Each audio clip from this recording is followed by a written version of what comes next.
Hi there, Z here, and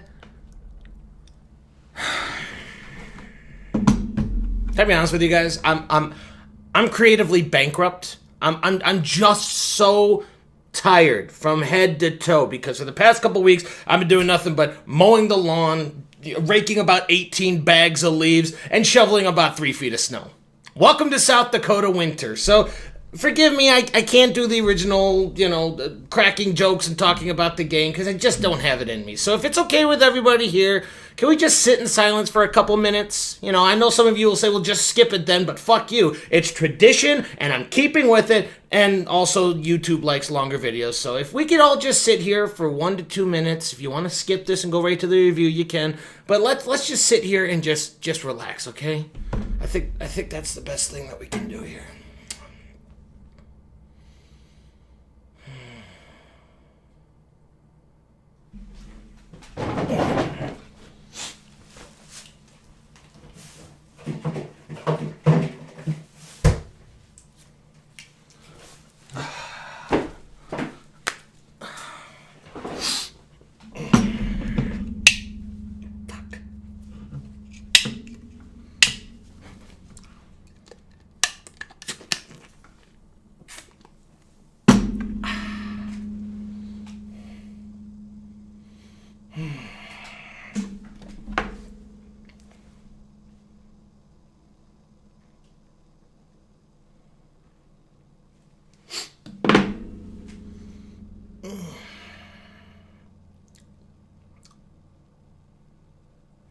Oh, wait a minute. Actually, I do have something I want to talk to you guys about. Do you find it weird that...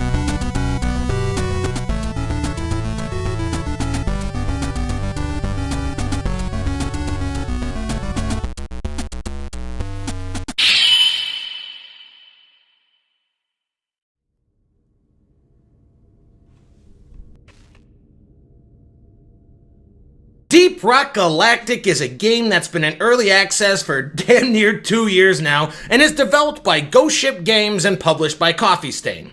It's a co-op action shooter game that puts you in the body of an alcoholic space dwarf, traveling to different planets to plunder their resources and slaughter the native inhabitants. So think of it like Gimli from Lord of the Rings somehow got onto a Starship Troopers cast, and there you have it, Deep Rock Galactic. Honestly, I have a slight issue with games that have been in early access for this long, especially when they put out a DLC with it. I mean, at that point, you'd think it's safe enough to say, hey, this game is complete, and then we can patch it whenever necessary, but minor gripe aside, I'm shocked this game flown under my radar for so long. It was released February of 2018, and it was only until last week that I knew it even existed.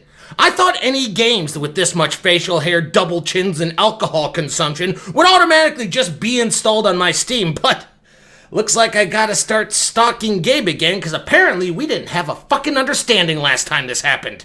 But potential restraining order aside, this game is actually pretty fun. Like, all it really entails is that you're a dwarf working for a galaxy-wide mining company, and you go to different places, drill down into the cave systems to recover fungus, fauna, alien eggs, and of course, mining resources to fill a quota while repelling alien bug attacks that spring up every so often.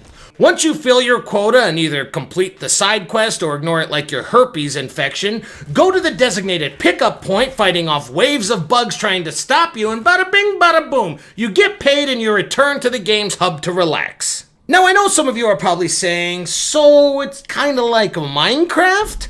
Yes, but mostly no. Obviously, graphics are one thing that set the two apart, but another major thing is the fighting in this game is actually fun.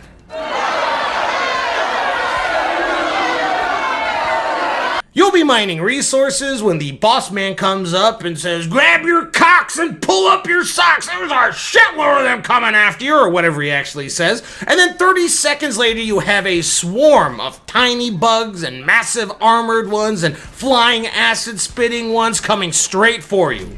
Then after a full minute or two of fighting in an almost claustrophobic cavern, you go right back to carving out those precious resources from this dark, depressing place. And speaking of digging in the dirt, one of the neatest things about this game is that you can actually mine your way anywhere. Nowhere is off limits. I mean, if you dig in one area for long enough, you'll reach bedrock, which is the developer's way of saying, hey, fucking turn back, this is not the way you're supposed to go. But if one cave system isn't enough to complete your quest, or your dick just can't get hard without you dipping at least a ton of gold onto it, you can look at your 3D map and see where another cave is nearby and dig into the dirt until you find it.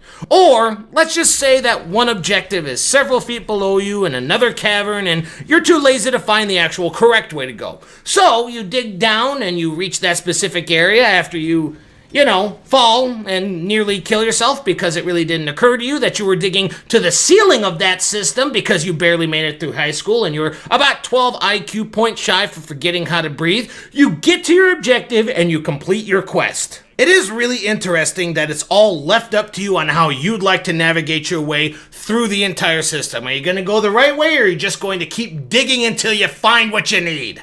And before anyone has a panic attack and shoots up a school, I know I said that it's a co-op game at the beginning of this review, and the idea of conversing with anyone outside of a message board argument gets some of you sweating like a whore in church. I get that, but thanks to Ghost Ship, they put a solo option in. So to anyone who wants a dwarf on bug action but doesn't really want to converse with other neckbeards or pay $12.99 for a Pornhub premium membership, you can definitely go with that option. If it helps relieve any tension at all, though, the few games I played with other people, they weren't really talking that much. Lots of salutes, lots of dancing, but for the most part, everyone was just concentrating on killing bugs and getting gold. And at the end of the day, isn't that what any good old-fashioned gamer wants?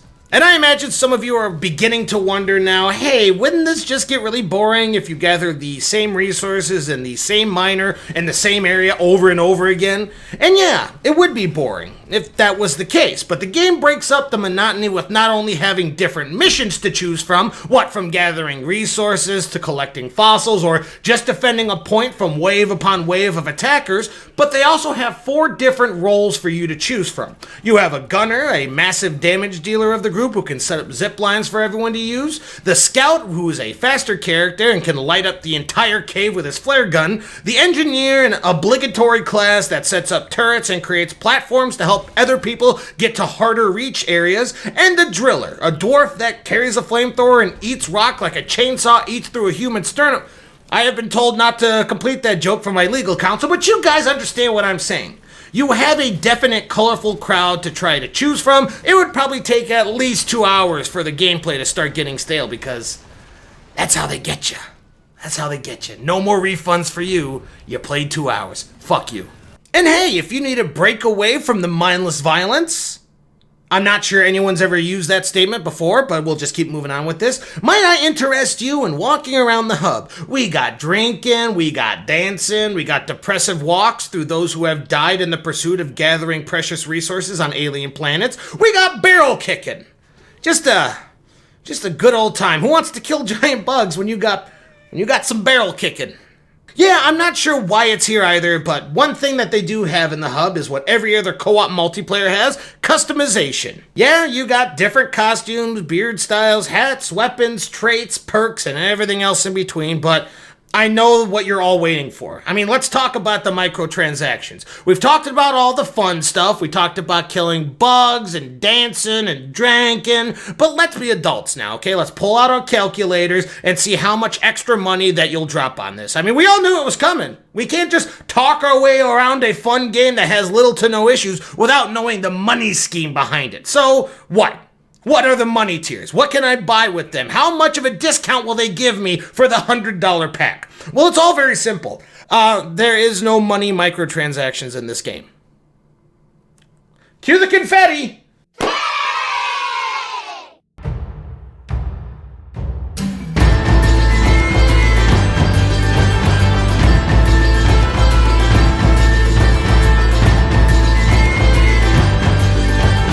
Okay, let's calm down a bit. They could always put it in whenever they decide that the gutters of their house would look better plated in gold, but hey, that deserves a solid thumbs up, especially since the game's been out this long with no additional funds requested, besides the DLC, of course, but you know what I always say, the DLC is like a threesome. Sure, it's nice to have, but it might just overcomplicate such a basic good thing. But anyways, it's a fantastic thing that they did. Congratulations, guys. You made half of the internet incredibly happy for not trying to bleed us like a stuck pig. Very good. I think we'll give them a little bit of good job, Ghost Ship.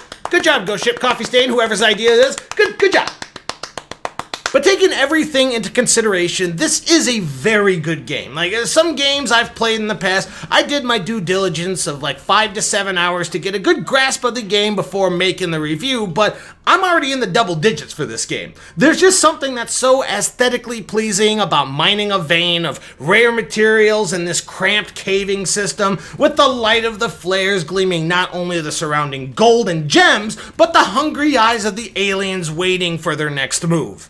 The game is great with little to no complaints for me, but of course, that just might be me being biased. I mean, let's be fair. 37% of my hard drive space is full of midget porn. So, I mean, take this review what you will. Thanks for watching, and cheers.